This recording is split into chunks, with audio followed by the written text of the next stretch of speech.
The report hit my desk at 3 marks past midnight, and I knew immediately that something was wrong. I am Calith Vaughn, senior diplomatic scribe to the eternal throne of the Zelkari Dominion, and in 40 years of service, I have read more intelligence briefs than most officers will see in a lifetime. I have read reports of border wars, assassination plots, fleet movements, and the quiet treacheries that hold empires together. I know what a normal report looks like. I know the rhythm of routine, and the document glowing on my screen that night had none of it. 3 of our patrol cruisers, the Blade of Varan, the Starfire, and the Unbroken Fang, had intercepted a small human cargo vessel near the edge of the Delvan Corridor. This was not unusual. The Delvan Corridor sits at the border of what we consider unclaimed space that humans have settled in recent decades, though we never formally recognized their claim. Our patrols intercepted human ships there regularly. The protocol was simple and had been followed 100 times before. Demand the cargo manifest. Order the crew to submit to boarding. If they resist, disable the ship. If they flee, let them run. Humans were not worth the ammunition. But this time, the cargo ship refused. The patrol commander, a junior captain named Rethan, ordered the standard warning volley. 3 concentrated plasma bursts, enough to strip the shields off a Kreth-heavy cruiser, struck the human vessel directly. The ship did not lose its shields. It did not break apart. It did not even change course. According to Rethan's sensor logs, the plasma bursts hit the hull and simply stopped. Not deflected, not absorbed in the way our shield technology absorbs energy. The energy just ceased to exist on contact. The sensors could not explain it. There was no heat signature, no radiation bloom, no dispersal pattern. The energy was there, and then it was not. I read that line 3 times. Then I read it again. The human ship held position for exactly 4 seconds. Rethan described those 4 seconds as the longest of his career. Then, without any visible engine activation, without any acceleration warning, the ship moved. It went from a dead stop to a velocity that our sensors could not track in under a second. One moment it was there. The next, it was a fading ghost on long-range scanners. And then it was nothing. Gone, as if it had never existed. Rethan filed the report with a note at the bottom that read, "Requesting technical review of sensor equipment. Possible malfunction across all 3 vessels." He did not believe what his own instruments had told him, and I could not blame him. What those instruments described was, by every known law of physics in the galactic record, impossible. I should have taken it to the Emperor immediately. I should have walked into the throne room and placed that report on the arm of his chair and said, "Your Eternity, something has changed." But I did not. I did what scribes do. I filed it. I categorized it. I placed it in the daily intelligence summary, between a trade dispute on the Kreth border and a routine fleet rotation schedule. A footnote among footnotes. The Emperor glanced at it the next morning during his briefing. I watched his 4 golden eyes scan the paragraph I had written, a careful summary of the incident, stripped of alarm, presented as a curiosity. He laughed, not loudly, not cruelly, but with the casual dismissiveness of someone who has ruled 4,000 star systems for longer than most civilizations have existed. "Humans," he said, his voice echoing in the cavernous briefing chamber. "Frightened little animals, running from predators." As expected. The War Council members around the table chuckled with him. Admiral Theska, the supreme commander of the Imperial fleet, did not even look up from her tactical reports. The Zelkari Dominion had ruled this galaxy for 11,000 years. We had crushed the Kreth hegemony twice. We had outlasted the Drakh, the oldest silicon-based species in known space. We had built an empire so vast that light itself grew old traveling from one border to the other. The idea that a species like humanity, a species we had classified as a Category 9 minor civilization, barely 60 years into spaceflight, could pose any kind of concern, was not just unlikely, it was laughable. And yet, that night, alone in my quarters, I pulled up the sensor data again. Not the summary I had written, but the raw data itself. The energy readings from the plasma impacts, the velocity calculations from the cargo ship's departure, the complete absence of any recognizable drive signature. I cross-referenced it against every known technology in the Dominion archives. I searched the Kreth databases, The Lyrathi theoretical models, even the ancient Drakh engineering records that dated back 20,000 years. Nothing matched. Not a single entry in the combined knowledge of every advanced civilization in the galaxy could explain what that small, unremarkable human cargo ship had done. I sat with that knowledge for a long time. The room was quiet. The capital city of Veron Prime hummed far below my tower window, a sprawl of light and movement that stretched to the horizon in every direction, the beating heart of the most powerful civilization the galaxy had ever known. I filed the sensor data under a new category I created that night. I labeled it simply, anomalous, human origin, unexplained. It was the first entry. Within 6 rotations, it would not be the last. I should explain what the galaxy looked like in those days, before everything changed, because it is important to understand how certain we were, how absolute our confidence had become, how deeply we believed that the order of things was permanent. The Zelkari Dominion sat at the center of everything. 4,000 star systems, 70,000 warships, a throne that had passed through an unbroken line of rulers for 11 millennia. We were not merely powerful, we were the definition of power. Every other civilization measured itself against us, and every other civilization came up short. Below us sat the Galactic Council of 12, the governing body that we had founded and that we chaired. The Kreth hegemony, with their hive-linked insectoid armies, and their relentless territorial hunger. The Lyrathi Concord, beings of pure luminous energy who perceived dimensions that solid matter species could not even theorize about. The Drake, ancient beyond reckoning, their bodies made of living stone, their memories stretching back to an age when most current species had not yet evolved. And 8 others, each powerful in their own right, each commanding fleets and systems and populations that numbered in the billions. And below all of them, far below, in a classification system that ran from Category 1 down to Category 10, sat humanity, Category 9, one step above uncontacted primitive worlds, a species that had achieved faster than light travel, barely 6 decades ago, that controlled fewer than 40 systems, that had a total population under 20 billion. Their ships were slow, their weapons were crude, their lifespans were shockingly short. 80 years, perhaps 100 with medical intervention. I had colleagues who napped longer than that. The file on humanity in the Dominion archives was thin, unremarkable biology, no natural psionic capability, no exoskeletal armor, no radiation resistance, no hive mind coordination, no ability to perceive higher dimensions. By every metric that mattered, they were ordinary, fragile bipeds on a small rocky world in an unremarkable arm of an average galaxy. The kind of species that the Council noted, catalogued, and forgot. Humanity had requested formal diplomatic recognition from the Council 16 times over 30 years. 16 times, the request had been reviewed, discussed briefly, and denied. Not with malice, not with hostility, but with the casual indifference of powers that simply could not see why it mattered. You do not negotiate with insects. You do not give them a voice. You simply continue as if they are not there. I had drafted 3 of those denial letters myself. They were polite, professional, utterly dismissive, and I had not thought twice about any of them. That was the galaxy I lived in when the patrol cruisers fired on that cargo ship. That was the certainty I carried when I filed the sensor data and went to sleep.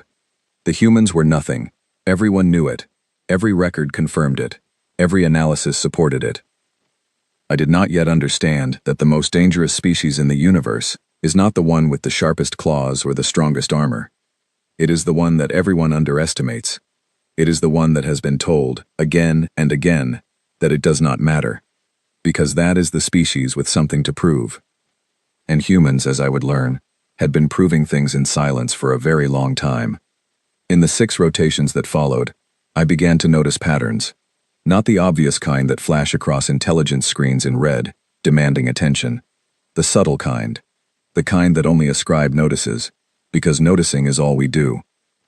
It started with the shipping lanes. 3 Zelkari merchant convoys reported sensor anomalies while passing through the sectors adjacent to human-controlled space. Brief gravitational distortions, lasting no more than a few seconds, that appeared on instruments and then vanished before they could be analyzed. The convoy captains attributed them to natural phenomena, dark matter fluctuations, subspace eddies.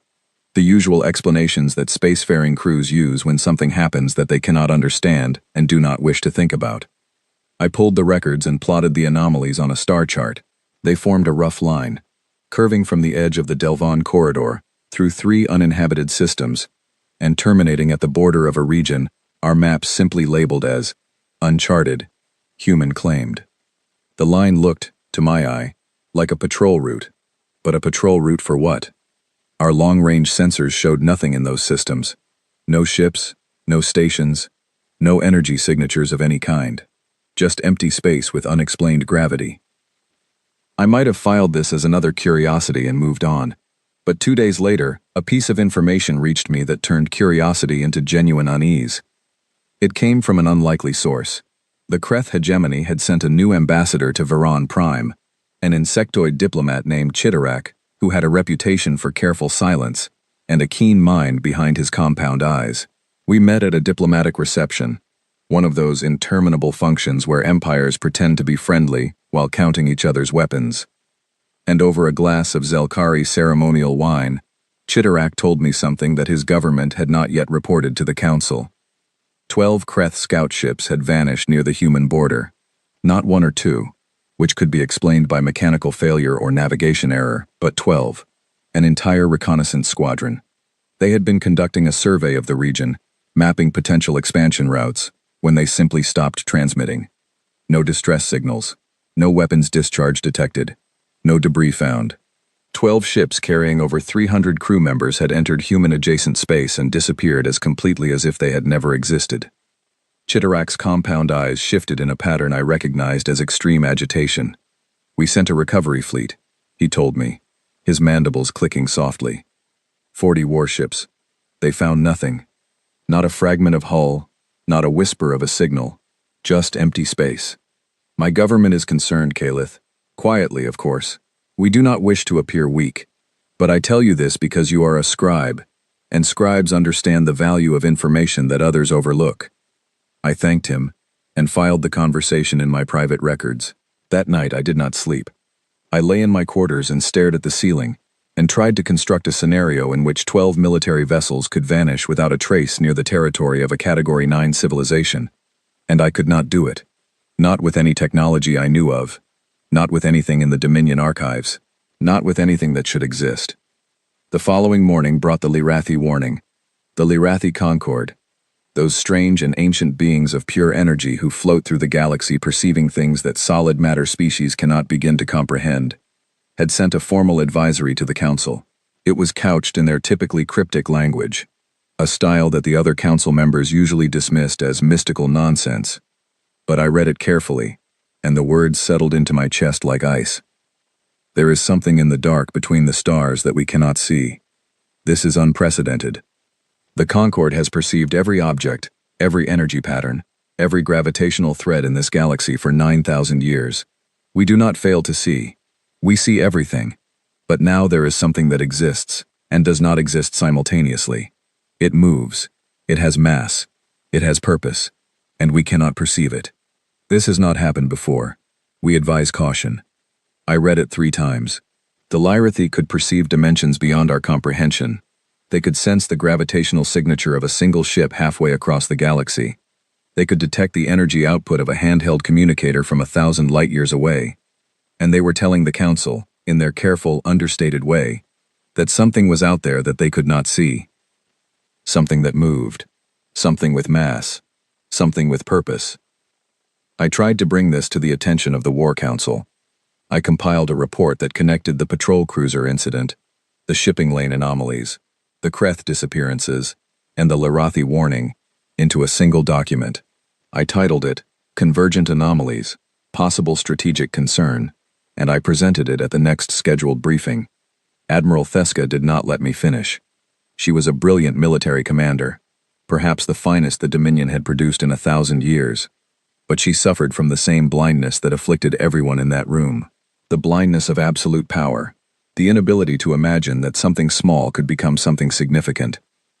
"You are a scribe, Calith," she said, her tone not unkind but firm. "Not a tactical analyst. Gravitational echoes are well-documented natural phenomena.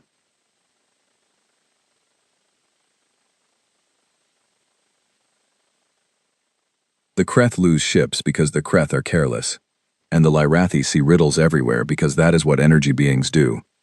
There is no convergent pattern here. There is a collection of unrelated events that you have arranged to look like a pattern, because arranging things is what you do. Several council members smiled. The Emperor said nothing, but his expression made it clear that he agreed with his admiral. The matter was closed, but I was not finished looking. A scribe learns to be patient. A scribe learns to keep searching when others have stopped. I began pulling communication logs from our listening posts along the human border. What I found, or rather what I did not find, disturbed me more than anything else. For the past 3 years, there had been no human communications on any frequency we monitored. None. No civilian broadcasts, no military chatter, no diplomatic transmissions, no trade negotiations, no navigation beacons. 3 years of absolute silence from a civilization of 20 billion people. That was not normal. Even during wartime, civilizations communicate. Fleets need orders. Merchants need trade routes. Governments need to govern. Complete communication silence across an entire civilization required either total collapse or total discipline. And everything else I was seeing suggested it was not collapse. I checked the human embassy on Gallic Station, the neutral diplomatic hub where most civilizations maintained a permanent presence. The human embassy had been closed for 18 months. The official reason was renovation. But a contact of mine on Gallic told me quietly that the humans had not just closed their embassy, they had removed every piece of equipment, every data terminal, every furnishing, and every molecule of human DNA from the premises. They had cleaned it so thoroughly that it was as if humans had never been there at all. This was not how a civilization undergoing renovation behaved. This was how a civilization that did not want to be monitored behaved. And then came the gravitational anomaly that I could not explain and could not ignore. A deep space research station on the outer fringe of Zelkari territory, Station Velcor 7, detected something moving through an uninhabited system, approximately 40 light-years from the human border. The station's instruments registered a gravitational distortion consistent with an object of enormous mass, something close to the mass of a small moon, moving through space at a velocity that should have been impossible for an object that size. But there was nothing there. No visual signature, no electromagnetic emission, no thermal reading, no subspace wake, no radiation of any kind, just gravity. Pure, unexplained gravity, pulling at the fabric of space-time as it moved through the void. The station commander tracked it for 11 minutes. During those 11 minutes, the object, if it was an object, traveled a distance that would have taken a Zelkari warship at maximum velocity, nearly 4 hours to cover. Then it simply stopped registering. The gravitational signature faded and disappeared, and the instruments returned to normal, and there was nothing to prove it had ever been there except the recorded data. The station commander sent the data to Fleet Command. Fleet Command sent it to the War Council. The War Council sent it to me, because no one else wanted to deal with it. I sat in my office and stared at the gravitational readings, and felt something I had rarely felt in my career. I felt afraid. Not the sharp, immediate fear of danger, but the slow, deep fear of realization. The fear that comes when you begin to understand that everything you believed was wrong. Something was out there. Something enormous. Something that could move faster than anything in the galaxy. Something completely invisible to every sensor system ever devised by any civilization in recorded history. And I believed, with a certainty I could not prove, and no one would accept, that it was human. I did not bring this conclusion to the War Council. I knew what would happen. Theska would dismiss me again. The Emperor would lose patience. My access to intelligence reports would be restricted. Instead, I filed the data under my growing anomalous category and waited. The Ascension Summit was approaching. In 3 days, Emperor Zorath Khan would stand before representatives of every major civilization in the galaxy and formally declare the Delvan Corridor to be sovereign Zelkari territory. It was to be the grandest display of Dominion power in a century. 300 warships would hold formation above Viran Prime. 12 delegations would watch and applaud and understand, once again, that the Zelkari were supreme. Invitations had been sent to every council species. Humanity, of course, was not invited. No one even raised the possibility. They were Category 9. They were nothing. The night before the summit, I stood on my balcony and looked up at the stars. The fleet was already assembling, 300 points of light moving into perfect formation above the capital. It was beautiful, in the way that all displays of absolute power are beautiful, overwhelming and cold. For the first time in my life, I looked past the fleet, past the familiar stars, toward the dark space beyond the border. I wondered what was out there. I wondered how long it had been watching us. And I wondered, with a growing dread that I could not name, whether we had made a terrible mistake. Not in our military strategy, not in our diplomatic calculations, but in our most fundamental assumption.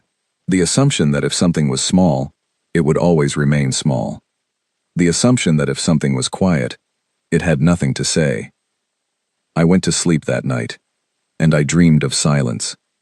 Not the comfortable silence of peace, but the heavy, pressing silence of something vast and unseen, holding its breath in the dark.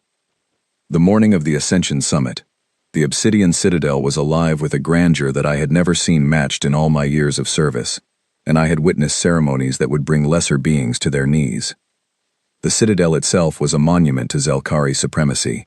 Carved from the core of a captured asteroid, it hung in low orbit above Veron Prime like a dark jewel, set against the planet's amber clouds. Its outer hull was 20 kilometers across, layered with defensive systems so ancient and so advanced that even our own engineers no longer fully understood how all of them worked. Inside, the throne room stretched nearly a kilometer from end to end, its vaulted ceiling so high that clouds occasionally formed beneath it, drifting between the support columns like tame weather. Floating platforms of polished obsidian ringed the central floor, each one designated for a specific council delegation, each one hovering at a height that corresponded precisely to the assigned rank of the civilization it carried. The Zelkari platform, of course, was the highest, and at its center, elevated above even his own delegation on a throne carved from compressed neutronium, a material so dense that a single cubic centimeter of it weighed more than a mountain, sat Emperor Zorath Khaen the Undying. I stood 3 paces behind his right shoulder, as I always did during formal events. My recording tablet was active, its surface warm against my fingers. My job was to watch, to listen, and to document. I had done it 1,000 times. I expected to do it 1,000 more.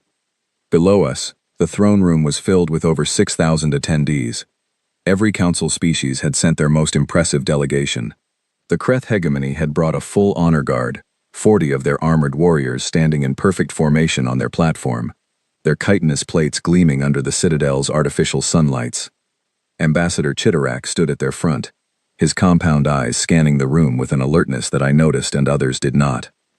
The Larathi delegation was a cluster of luminous forms, beings of pure energy, that shifted between colors as they communicated, their light casting strange moving patterns across the nearby platforms.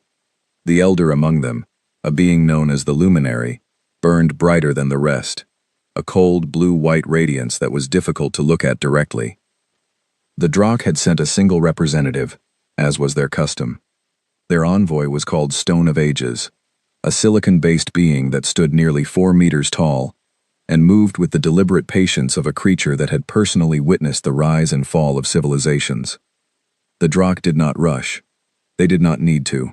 They had been old when the Zelkari were still learning to build fires. 8 other delegations filled the remaining platforms. Diplomats, military attachés, nobles, scholars, advisors. The combined political and military power in that room could have leveled a solar system. And above all of it, visible through the Citadel's transparent dome, the Imperial fleet held formation. 300 warships, the most powerful vessels in the Zelkari arsenal, arranged in concentric rings above Veron Prime. Their hulls caught the light of the planet's sun and threw it back in flashes of silver and gold. It was a display designed to remind every being in attendance of a simple fact. The Zelkari dominion was unchallengeable. It had always been so. It would always be so. Emperor Zorath Khan rose from his throne. The chamber fell silent. Every eye, every sensor, every perceiving organ in the room turned toward him. He was tall, even by Zelkari standards, nearly 3 meters, with 4 golden eyes that seemed to burn with their own internal light. His ceremonial armor was made from the same neutronium as his throne, polished to a mirror finish, that reflected the entire room in miniature across his chest. He raised one hand, and his voice filled the chamber, amplified by systems embedded in the walls so that every being heard him as if he stood directly before them. For 11,000 years, the Zelkari Dominion has been the guardian of order in this galaxy. We have kept the peace. We have arbitrated disputes. We have held the line against chaos. Today, we exercise our right and our responsibility to extend that protection to a new region. The Delvan Corridor, unclaimed and undefended, falls under our sovereignty from this moment forward, now and for all ages. He paused. The expected applause began, a carefully orchestrated sound that rippled through the delegations with practiced precision. The Kreth clattered their mandibles. The Lirathi brightened momentarily. Even the Drakh representatives shifted, which was approximately equivalent to a standing ovation from a being made of living stone. And then the censors screamed. I will never forget that sound. In 40 years of service, I had heard every alarm the Citadel was capable of producing. Proximity alerts, shield warnings, atmospheric breach klaxons. I knew them all, but the sound that erupted from the Citadel's sensor systems at that moment was none of those. It was something I had never heard, a rapid, discordant tone that rose and fell in a pattern that seemed almost confused. Later, I learned that the technical classification for that alarm was unidentified sensor conflict. The system had detected something that it could not categorize. It did not know if what it was seeing was a threat, a malfunction, or something outside its entire frame of reference, so it did the only thing it could do. It screamed. Every display in the throne room activated simultaneously. The decorative projections that had been showing the Zelkari imperial crest and ceremonial imagery vanished, replaced by a real-time feed from the external sensor arrays. The view showed the space directly above Varian Prime, where the 300-ship Imperial fleet held its perfect formation. And there, in the exact center of that formation, something was appearing. It did not arrive. It did not jump in from faster-than-light travel. It did not emerge from a portal or a fold in space. It became visible, slowly, deliberately, as if it had been there all along, and was simply choosing, at this precise moment, to let us see it. The first thing I noticed was the shimmer, a distortion in the star field, like heat rising from sun-baked stone, bending the light from the stars behind it into curves that should not have existed. Then the edges appeared, hard lines where the shimmer became solid, angles that resolved into surfaces, surfaces that resolved into a hull. A ship, a human ship. But it was not like any human ship I had ever seen in our records. The vessels we had catalogued were small, clumsy things with visible engine housings and crude sensor arrays, the kind of ships that a young civilization builds when it is still learning the basics of interstellar engineering. This was something else entirely. It was enormous. The Imperial fleet's flagship, the Sovereign Will, was the largest warship in our arsenal, 3 kilometers from bow to stern, a vessel that had never met its equal.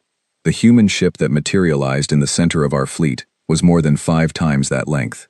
It hung in space like a dark monument, its angular hull covered in geometric patterns that seemed to drink in every photon of light that touched them. No engine glow, no running lights, no visible weapons ports, no external features of any kind that I could identify, just mass, silent, impossible, overwhelming mass. The throne room had gone quiet, not the polite silence that precedes applause, but a different kind entirely. The airless, frozen silence of 6,000 sentient beings realizing at the same moment that something fundamental about their understanding of the galaxy had just broken. Emperor Zorath Khan was standing at his throne, one hand still raised from his interrupted speech. I watched his 4 golden eyes move across the display, tracking the data that was streaming alongside the visual feed. The ship's dimensions, its mass readings, the sensor confusion as every instrument in the fleet tried to analyze it and failed. The data was impossible. The ship was not merely large. It was radiating a passive scan, a broad-spectrum sensor sweep that was reading every ship in the Imperial fleet simultaneously. Not probing aggressively, just reading. Calmly, efficiently, and with a thoroughness that our own technology could not match. Shield frequencies, weapons loadouts, crew counts, reactor outputs, Power distribution networks. Every secret that a warship keeps hidden in its systems was being read like an open book. And we could do nothing in return. Our sensors could see the ship now, could register its size and mass and position, but they could not penetrate its hull. Every scan returned blank. No internal readings, no crew count, no weapons assessment, no power signature. The most advanced sensor technology in the galaxy, the product of 11,000 years of Zelkari engineering, looked at that ship and saw a wall. Admiral Theska was on her feet, on the military platform below the Emperor's throne. Her voice cut through the silence like a blade. Raise shields, all ships. Target that vessel. The orders went out. Across the fleet, 300 warships activated their combat systems. Shield generators hummed to full power. Weapons arrays swiveled toward the dark shape that sat motionless among them. Targeting systems attempted to establish firing solutions. They could not lock on. The human ship's hull was doing something to the targeting sensors, something that the fleet's fire control officers had never encountered. They could see it with visual confirmation. It was right there, filling their viewports. But the automated targeting systems, the systems that guided plasma bursts and kinetic rounds and everything in between, could not acquire it. The ship existed, visually, physically, gravitationally, but it was invisible to every weapon system in the fleet. In the throne room, I watched the Kreth ambassador collapse backward into his delegation. Chitarak's armored legs buckled beneath him, and his mandibles began clicking in a rapid pattern that I recognized from Kreth behavioral studies as a fear response. A deep, involuntary fear response that Kreth displayed only when they believed they were about to die. Around him, the Kreth honor guard broke formation, their discipline shattering as the primal terror of their hive instincts overwhelmed their training. The Lyrathi delegation dimmed, all of them, simultaneously, their luminous forms flickering and fading until they were barely visible. I had never seen a Lyrathi dim before. I did not know they could. Later, I learned that it was their equivalent of going pale with shock, an involuntary response triggered by the sudden perception of something that should not exist. The luminary, the eldest among them, was the last to dim. Its blue-white radiance stuttered, and then dropped to a faint glow, and in that fading light, I thought I saw something I had never seen in a Lyrathi before. Recognition, as if it had been right about its warning, and wished it had been wrong. Stone of Ages, the Drakh representative, did not move. The Drakh rarely did. But the ancient being's crystalline eyes, usually opaque and unreadable, had developed a faint internal luminescence. Among the Drakh I had read, this indicated profound interest, or profound concern. Their language did not distinguish between the two. On the other platforms, chaos was spreading. Diplomats were shouting into communicators. Military attaches were demanding information from their ships in orbit. Several smaller delegations had abandoned their platforms entirely, their members clustering near the exits, looking for escape routes from a room that suddenly felt like a cage. And through it all, the Emperor stood motionless. I was close enough to see his face, close enough to see the muscles of his jaw tighten beneath his ceremonial armor, close enough to see the almost imperceptible tremor in the hand that was still raised from his interrupted speech. Emperor Zorath Khan the Undying, ruler of the most powerful civilization in the known galaxy, was staring at a ship that should not exist, sitting in the middle of a fleet that could not touch it. And for the first time in my memory, I saw uncertainty in his golden eyes. Theska's voice came again, harder now, edged with something that I had never heard from her before. Not quite fear, not yet, but the precursor to it. Targeting systems are non-responsive. All frequencies are being jammed. The ship is not hostile, but it is not responding to hails. I have no tactical options. The room absorbed that statement. The Supreme Commander of the largest fleet in the galaxy had just said, in front of representatives of every major civilization, that she had no options. 300 warships, the combined firepower to crack a planet's crust, and she could do nothing. Then the transmission came. It was audio only. No visual feed. No data stream. Just a voice, calm and unhurried, and perfectly clear, broadcast on every frequency simultaneously, filling the throne room's speakers as if the person speaking were standing in the center of the chamber. The voice spoke in High Zelkari, not the trade pigeon that most aliens used when dealing with us, not the simplified diplomatic register. High Zelkari, the formal court language of the emperor himself, spoken with a fluency and precision that would have impressed a native scholar. Every inflection correct, every tonal register perfect. A human voice speaking our most sacred language as if it had been born to it. Emperor Zorath Khan, the Delvan corridor is not yours to claim. Humanity requests a seat at this summit. We will wait. Then silence. The transmission ended. The ship did nothing. It hung motionless in the center of the fleet, patient and dark and impossibly large, and it waited. I looked at the Emperor. He looked at Admiral Theska. Theska looked at her tactical display, at the 300 warships holding position around a target they could not engage, at the sensor readings that made no sense, at the impossible mathematics of a ship that should not be there. "My Emperor," she said, and then she paused. And in that pause, I heard the sound of an era ending. "I have no recommendation." The throne room remained silent, not because no one had anything to say, but because no one knew what to say. The galaxy, in that moment, had rearranged itself around a single dark shape in the sky, and every being in that room could feel it. The old order, the order that had held for 11,000 years, the order that we had believed was permanent, was cracking. And through the cracks, something new was emerging. Something patient, something silent, something that had been there, in the dark, watching and waiting and building, for longer than any of us had realized. Something human. In the hours that followed, while the Emperor deliberated behind sealed doors and the fleet held its useless formation around a ship it could not threaten, I did what I have always done. I searched for answers. The Citadel's archives are the most comprehensive repository of knowledge in the galaxy. Every intelligence report, every scientific study, every diplomatic communication, every piece of data that the Dominion has gathered over 11,000 years is stored in crystalline matrices beneath the throne room floor. I had access to nearly all of it, a privilege of my position that most people envied and few understood. Access to information is not power. Understanding what the information means is power. And that night, as I dove deeper into the archives than I ever had before, I began to understand things that I wished I could forget. I started with humanity's official file. It was exactly as I remembered. Thin, dismissive, and condescending. Category 9 Minor Civilization. First contact 63 years ago.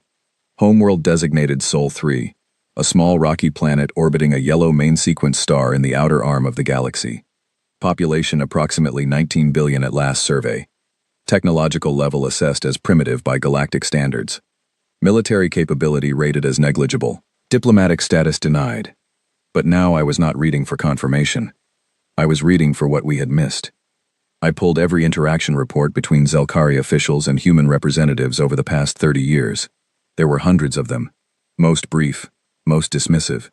Trade requests denied. Territorial claims ignored. Diplomatic petitions rejected.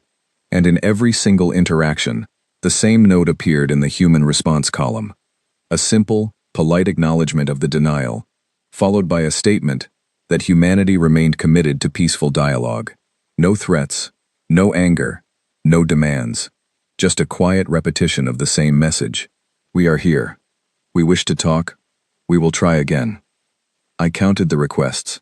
16 formal petitions for council recognition. 23 requests for trade agreements. 11 proposals for joint scientific research. 7 appeals regarding Zelkari patrol ships entering what humans considered their sovereign space. Every single one denied. And after each denial, the same patient, measured response. Reading them in sequence, one after another, I felt something shift in my understanding. I had always read those responses as weakness, passive acceptance, the meek compliance of a species that knew its place. But now, sitting in the archive chamber, while a ship the size of a small continent hung silently above the planet, I reread them and saw something different. I saw patience, deliberate, strategic, terrifying patience. The patience of a species that had decided, at some point, that words were not enough. That had decided to stop talking and start building. And that had waited, quietly, for the right moment to show the galaxy what it had built. The next thing I searched for was the communication blackout. 3 years of silence from human space. I pulled our signals intelligence reports from that period, and found exactly what I expected. Nothing. Our listening posts had recorded not a single transmission from human territory in 37 months. No civilian broadcasts, no military communications, no navigation signals. An entire civilization had gone dark. But buried in the signal's intelligence archives, I found something that the original analysts had overlooked. During the first month of the blackout, just before human communications ceased entirely, there had been a single burst transmission on a frequency that our equipment could barely detect. It lasted less than 2 seconds. The content was encrypted in a method that our cryptographers could not crack, but the transmission's origin point was logged, and when I plotted it on a star chart, I felt ice settle into the base of my spine. It had come from empty space, not a star system, not a station, not a planet, a point in the void between systems where there was nothing. No astronomical object, no known structure, just darkness. Unless something was there that we could not see. I turned to the scientific archives next, searching for anything related to the technology that the ship above us was demonstrating. Cloaking technology. Full-spectrum invisibility. I knew the history. Every major civilization in the galaxy had attempted to develop cloaking at some point. The Zelkari had spent 2,000 years on it, before abandoning the research.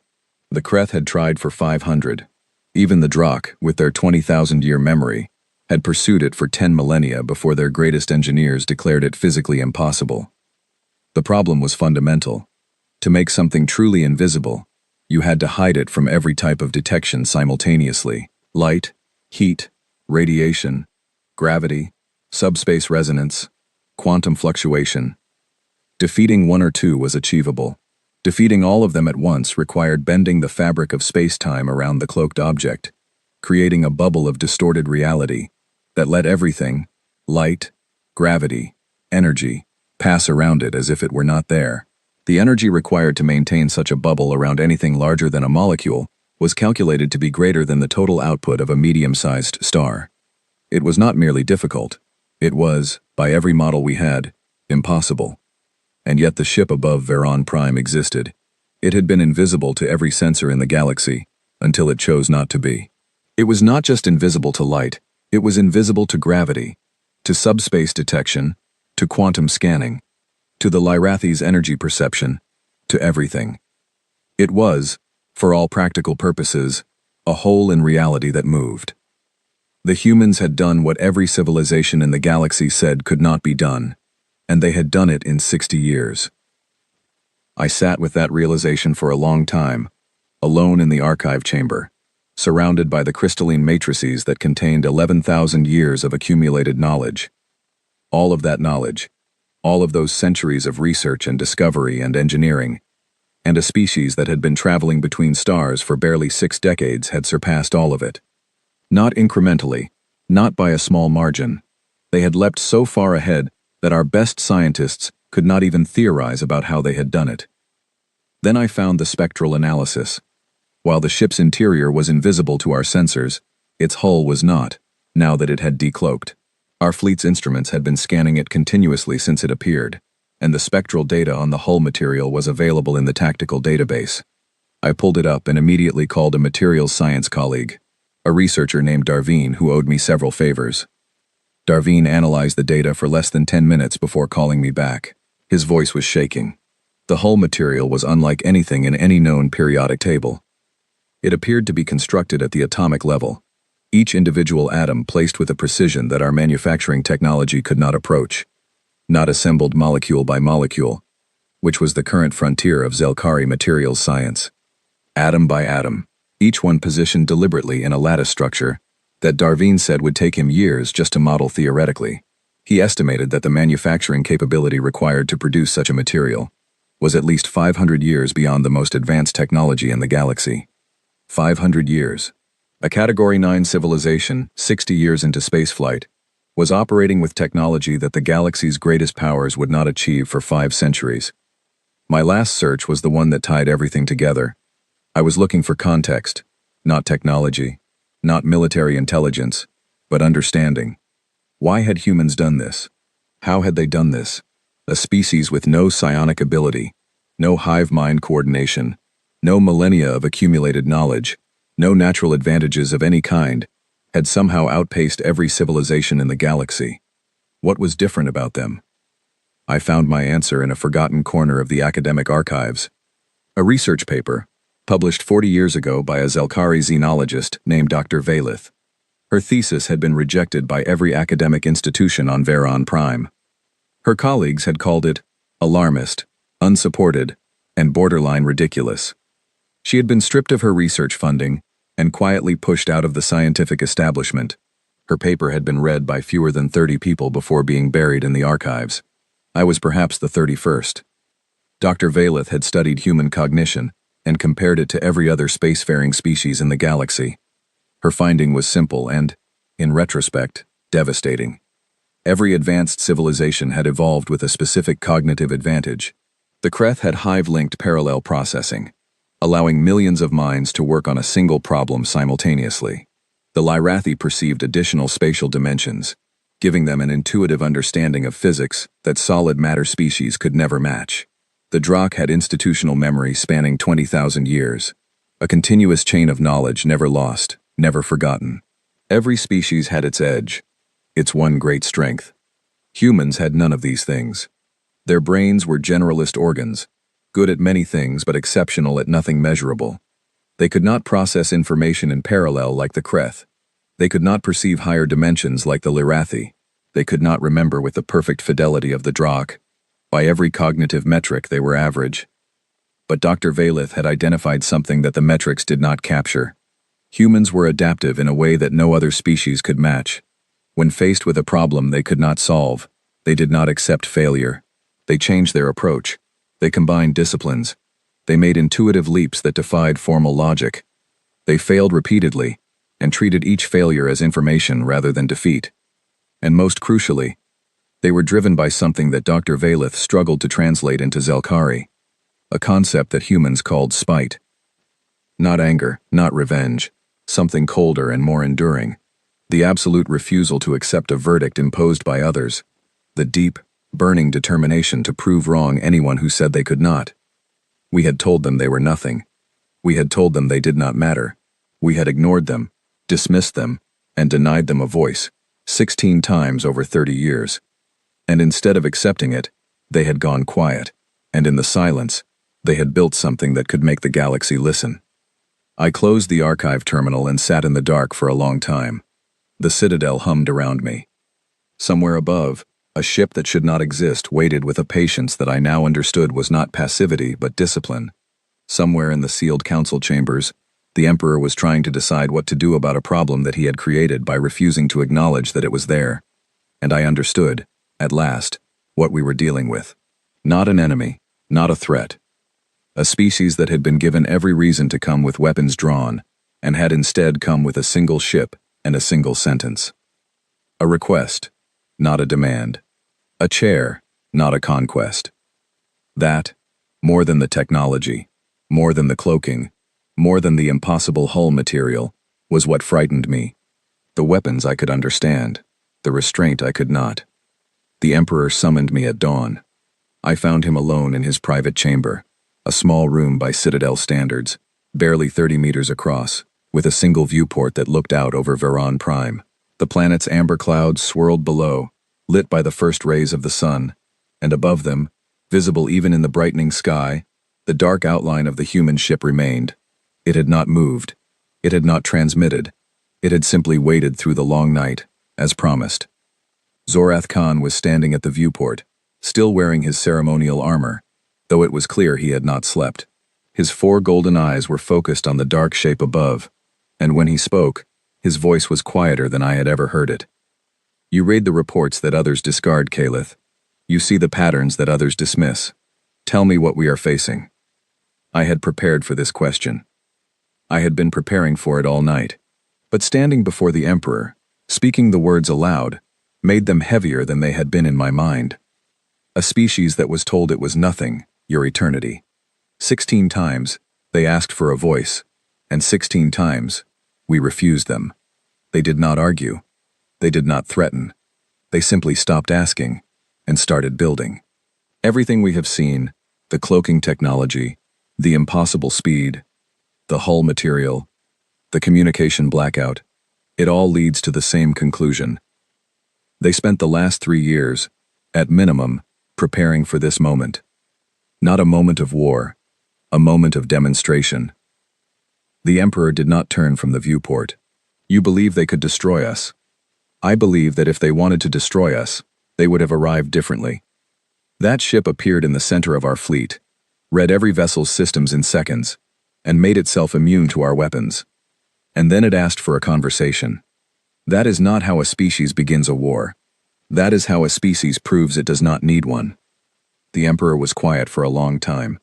Outside, the Imperial fleet still held formation. 300 warships surrounding a single vessel they could not challenge. The most powerful military force in the galaxy, reduced to an honor guard for a species they had classified as insignificant. The Kreth are demanding to withdraw their delegation, the Emperor said finally. The Drakh envoy has requested a private audience. The Lyrathi are communicating with their homeworld in patterns my advisors cannot decipher. Half the council delegations are threatening to leave if we do not resolve this situation. Theska tells me she still cannot establish a weapons lock. My intelligence chief tells me he has no information on human military capabilities beyond what that ship has already shown us. And you, my scribe, are telling me that we created this problem by ignoring it. Yes, Your Eternity. He turned from the viewport and looked at me directly, and in his golden eyes, I saw something I had never expected to see in an emperor. Not fear, not anger, but the raw, uncomfortable weight of a being confronting the consequences of choices made over decades. Choices that had seemed insignificant at the time. Denying a minor species a hearing, ignoring a petition from a civilization too small to matter. Small choices, made casually, by beings who believed they were too powerful for small choices to have consequences. Convene the council, he said. Full session, all delegations. And the humans, Your Eternity? He paused at the door, then slowly, he nodded. Open a channel to their ship. Tell them that humanity is invited to address the council. The council session convened within the hour. The throne room was the same one where the Ascension Summit had been so spectacularly interrupted, but it felt different now. The floating platforms still held their delegations. The vaulted ceiling still soared above. The Citadel's systems still hummed with ancient power. But the energy in the room had changed. The confidence was gone. In its place was a tension so thick that I could feel it pressing against my skin like atmospheric weight. The Emperor took his throne, but did not sit elevated above the chamber, as he had during the summit. Instead, he lowered his platform to the same level as the council delegations. It was a small gesture, but every being in the room understood it. The Emperor was not presiding over this session. He was participating in it. That alone was unprecedented. The message had been sent to the human ship. The response had been immediate. A shuttle was on its way. The shuttle landed in the Citadel's main docking bay, and I was there to witness it. It was small, no larger than a standard Zelkari transport, with a smooth, featureless hull, made of the same light-absorbing material as the warship above. No weapons, no shields, no escort. It settled onto the landing platform with barely a sound, and sat there for a moment, quiet and still. Then the hatch opened, and a single human stepped out. I had studied images of humans in the archives, but I had never seen one in person. She was smaller than I expected, barely 1.75 meters, which put her well below the chest height of most Zelkari, and made her look almost childlike beside the Kreth honor guard that still lined the corridors. Her hair was gray, cut short, and her face was lined with the marks of age that humans accumulate in their brief lives. She wore a dark uniform, simple and unadorned. No medals, no rank insignia, no weapons, no jewelry, nothing that indicated status or power of any kind. She looked, to be frank, like someone's grandmother. She walked through the corridors of the Obsidian Citadel, past towering Zelkari guards in full combat armor, past Kreth warriors who could have torn her apart with a casual swipe of their armored limbs, past Drakh sentinels who weighed more than her entire shuttle, and she walked as if she were strolling through a garden. Her pace was unhurried. Her expression was calm. Her eyes moved across the Citadel's architecture with what appeared to be genuine appreciation, the way a tourist might admire a cathedral. I fell into step beside her as protocol required, and I offered the standard greeting in Galactic Common, She turned to me and smiled, a human expression that I knew intellectually indicated friendliness, but that I found unsettling in its openness, and she responded in flawless High Zelkari. "Thank you, Scribe Calith. The citadel is beautiful. I have read about it for many years. I am glad to finally see it." She knew my name. She knew my rank. She spoke my emperor's court language better than some Zelkari nobles I had met, and she had just casually mentioned that she had been reading about our most secure military installation for years. I filed all of this and said nothing. Her name was Eleanor Voss. She introduced herself simply, without title or rank, as she stepped onto the central floor of the throne room. She did not bow. She did not kneel. She did not perform any of the ritual gestures of submission that every other non-Zelkari species performed when addressing the council. She stood in the center of the chamber, a small, gray-haired woman in a plain, dark uniform, surrounded by 6,000 representatives of the most powerful civilizations in the galaxy. And she looked up at Emperor Zoreth Khan on his throne and spoke as if they were equals. "Emperor Zoreth Khan, members of the Galactic Council, thank you for this invitation. I will be direct, because I believe that you deserve directness, and because you have waited long enough for answers." The chamber was silent. Every being listened. 30 years ago, humanity reached out to this council. We requested recognition. We requested dialogue. We requested the same basic courtesy that every civilization in this chamber was extended when it first joined the galactic community. We asked 16 times. 16 times we were denied. We were told that we were too small, too young, too insignificant. We were classified as Category 9, a designation that, in your own administrative language, means not worth the effort of acknowledgement. She paused. Not for effect, I thought, but to let the words settle. She was not performing. She was reporting. We did not argue with that classification. We did not send warships to your borders. We did not threaten or posture or make demands. We simply accepted that words alone would not be enough to earn your attention, and we began to consider what would. Eleanor Voss turned slowly, addressing the entire room, her voice carrying clearly to every platform. 3 years ago, we went silent. I know your intelligence services noticed. I know your analysts debated what it meant. Some of you concluded we had collapsed. Some of you did not care enough to form a conclusion at all. The truth is simpler. We went quiet because we were building, and we did not want to be interrupted. She looked up at the viewport, where the dark outline of the human ship was visible against the stars.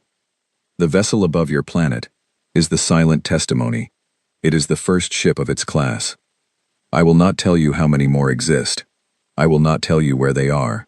I will not tell you what weapons they carry, or what other capabilities they possess. These are not threats. They are simply facts that you have not yet earned the right to know. The Kreth ambassador, Chitarak, rose on his platform. His mandibles were clicking rapidly. You presume to lecture this council? You appear uninvited with a single ship and make demands? The hegemony does not respond to intimidation. Eleanor Voss looked at him. She did not raise her voice. She did not change her expression.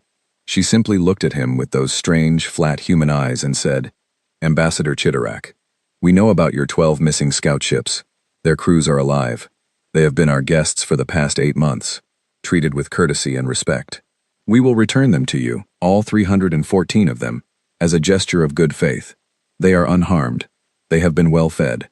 Several of them have expressed interest in human cooking, which I understand is unusual for the Kreth." Chitarak sat down. He did not say another word for the remainder of the session. I watched his compound eyes go still, the rapid clicking of his mandibles reduced to silence, and I understood that in that moment, the Kreth hegemony, the second most powerful military force in the galaxy, had just been told, politely and with a reference to cooking, that humanity had captured an entire squadron of their warships without firing a shot, and without the hegemony even knowing how. The luminary, the elder Leyrathi, brightened on its platform. Its voice, when it spoke, was a harmonic resonance that translated into words through the chamber's systems. "We perceived your warning. 3 years ago, when your transmissions ceased, we sensed a change in the fabric of space near your territory. Something new. Something we could not identify. We chose not to investigate. Perhaps that was wisdom. Perhaps it was cowardice.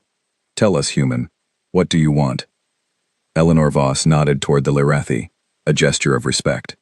What we have always wanted. A seat at this table. The same voice that every civilization in this chamber possesses. Nothing more. And if this council refuses? Stone of Ages, the Drakic representative, spoke for the first time. Its voice was the sound of tectonic plates shifting, deep and slow and impossibly old. Then we will leave, Eleanor Voss said, and we will continue to exist in the spaces you cannot see. And every ship that passes through the dark between your stars will wonder if it is alone, not because we wish to frighten you, but because that is the reality you will have chosen.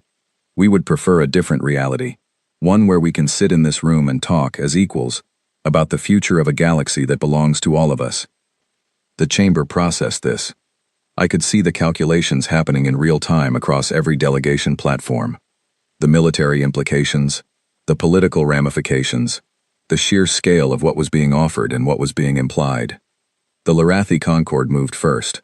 The luminary brightened to its full radiance, a blue-white blaze that cast sharp shadows across the chamber, and spoke with a certainty that I had rarely heard from a species that usually dealt in ambiguity. The Concord supports humanity's inclusion in this council. They have demonstrated capability. They have demonstrated restraint. In our experience, it is the combination of the two that defines a civilization worthy of partnership. The Drak representative was next. Stone of Ages did not move, but its crystalline eyes flickered with that inner light. Interesting, it said. And then, after a pause that seemed to last in geological age, the Drak do not oppose. One by one, the other delegations spoke. Some voiced support, some abstained, none opposed. The momentum was clear. Humanity had not just appeared in the sky, it had reshaped the political landscape of the galaxy in a single morning, not through force, but through the careful, deliberate demonstration that force was available and had been deliberately withheld. Every eye turned to the Emperor. Zorath Khan sat on his throne, his 4 golden eyes fixed on Eleanor Voss. I stood behind him, close enough to see the tension in his jaw, the slight tremor in his hands. He was calculating. Not military outcomes, not political strategies, but something deeper. The kind of calculation that an emperor makes when he realizes that the galaxy he rules is not the galaxy he thought it was. He could refuse. He still had 300 warships and the most powerful military in the galaxy. He could order the fleet to attack, knowing that it might fail, knowing that it probably would fail, but preserving the Dominion's pride. He could call humanity's bluff, if it was a bluff, and gamble everything on the chance that one ship, however advanced, could not withstand the full fury of the Imperial fleet.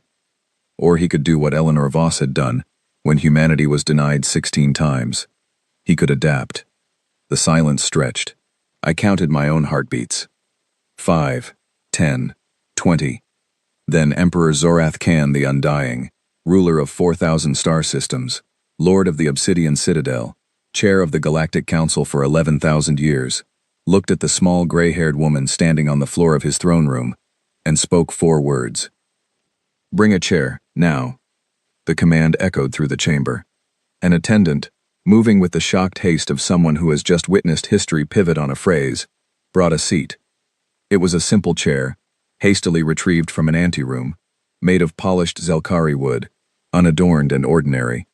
It was placed among the council platforms at the same level as the other delegations. Eleanor Voss looked at the chair. Then she looked at the Emperor. And for the first time since she had entered the chamber, something changed in her expression. The diplomatic calm softened. The careful composure gave way, just for a moment, to something raw and real. She blinked, and I realized with a start that there was moisture in her eyes. Tears, I recalled from my studies of human biology, an involuntary response to strong emotion. She sat down, and the Galactic Council of 12 became the Galactic Council of 13. I recorded every word. I have recorded 10,000 council sessions in my career.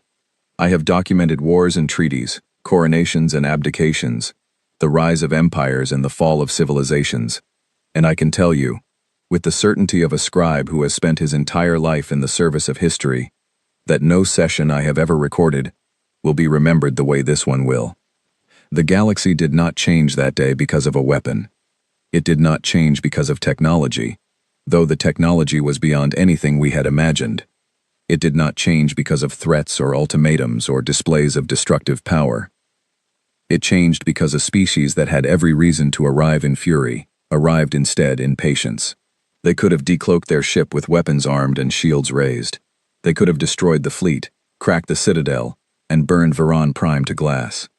Everything I had learned about their capabilities suggested they had the power to do exactly that, and they knew that we knew it. But they did not come for conquest. They came for a chair. A simple chair, an ordinary seat at an ordinary table. The kind of thing that should have been offered freely 30 years ago when they first asked. The kind of thing that costs nothing to give and everything to withhold. I think about that often. In the days and weeks and months that have followed, as the galaxy has slowly, painfully adjusted to the new reality of a species that can move unseen through the dark between stars, I return to that moment again and again. The moment when the most dangerous civilization in the galaxy sat down in a wooden chair and chose to talk. That is what frightens me most about humans. Not the silent testimony hanging in orbit, not the unknown number of sister ships hiding in the void, not the technology that is 5 centuries beyond our own, not even the knowledge that they captured an entire Kreth squadron without firing a single shot. What frightens me is the restraint. I have studied every species in the known galaxy. I have cataloged their histories, their wars, their conquests, their failures. And in all of those records, across all of those civilizations, I have never found a single example of a species that built the power to dominate the galaxy and then walked into a room full of its rivals and asked, politely, for permission to sit down. Every other species, including my own, would have used that power. We would have arrived with weapons hot and demanded submission. It is what the strong do to the weak. It is what we did to every civilization that challenged us for 11,000 years. Strength was the right to rule, and rule was the exercise of strength. Humans do not think this way, and that, I have come to believe, is why they are more dangerous than anything the galaxy has ever encountered. Not because of what they can destroy, but because of what they choose not to. Eleanor Voss remained on Varan Prime for 6 days after the council session. During that time, she met with every delegation individually. She was polite, professional, and utterly forthcoming about humanity's desire for peaceful integration into galactic affairs. She answered questions about human culture, human governance, human art, and human history with a warmth and openness that disarmed even the most suspicious diplomats. She did not answer questions about the silent testimony. She did not discuss human military capabilities beyond what had already been demonstrated. When asked how many cloaked ships humanity possessed, she smiled and said, "Enough." When asked where they were deployed, she said, "Where they need to be." When asked what other technologies humanity had developed during its 3 years of silence, she said, "We look forward to sharing them with our new partners, in time." On the 6th day, she returned to her shuttle. Before she boarded, she turned to me. I had been assigned as her diplomatic escort, and over 6 days, we had spoken often. She was curious about everything. About Zelkari history, about the Citadel's architecture, about my work as a scribe. And she listened, truly listened, in a way that I found both disarming and unsettling. "Calith," she said, standing at the shuttle hatch. "You were the only one who noticed, were you not? The sensor data, the missing ships, the gravitational anomalies. You were the only one who put it together." I said nothing. I did not know how she knew this. She smiled. "We noticed you too. Your queries in the archives did not go unobserved. We have been watching this world for longer than your emperor would be comfortable knowing, and we saw a scribe who looked at the evidence and drew the right conclusion, even when everyone around him refused to listen." "Why are you telling me this?" I asked. "Because you will write the history," she said. "And when you do, I want you to remember one thing. We did not build the silent testimony because we wanted to frighten the galaxy. We built it because we had no other choice. When no one will listen to your words, you must find another way to speak. We chose to speak softly. We just made sure we had something very, very large to carry while we did it."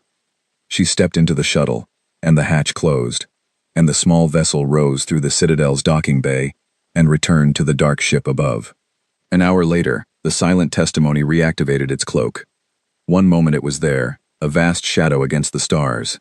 The next, it was gone. Not departed. Just invisible. Still there, perhaps. Or perhaps already light years away. There was no way to know. And that, I believe, was the point. I returned to my quarters that evening and began writing.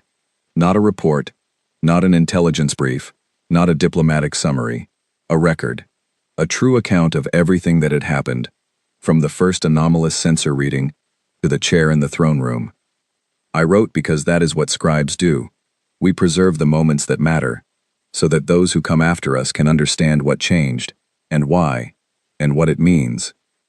The galaxy has a 13th seat at the council table now. A wooden chair, still unadorned, placed among the platforms of civilizations that have existed for millennia. It is the simplest object in the most powerful room in the galaxy, and it has become the most significant. Because it represents something that the galaxy had never seen before. A species that earned its place not through conquest, not through domination, not through the ruthless application of superior force, but through the simple, stubborn, impossibly human act of refusing to be ignored. They built their answer in the dark. They carried it across the void. And when they finally spoke, they said the same thing they had been saying for 30 years. We are here, we wish to talk. The only difference was that this time, the galaxy listened. And I, Calith Vone, senior diplomatic scribe to the eternal throne of the Zelkari Dominion, sat at my desk and recorded it all. Every word, every silence, every shift in the balance of power that followed from a single ship appearing where no ship should have been. I have spent my entire life in service to an empire that believed it was eternal. I know now that nothing is eternal. Not empires, not certainties, not the assumptions we build our civilizations upon. The only thing that endures is the willingness to change. The humans taught us that. The hard way. And I suspect they are not finished teaching us yet.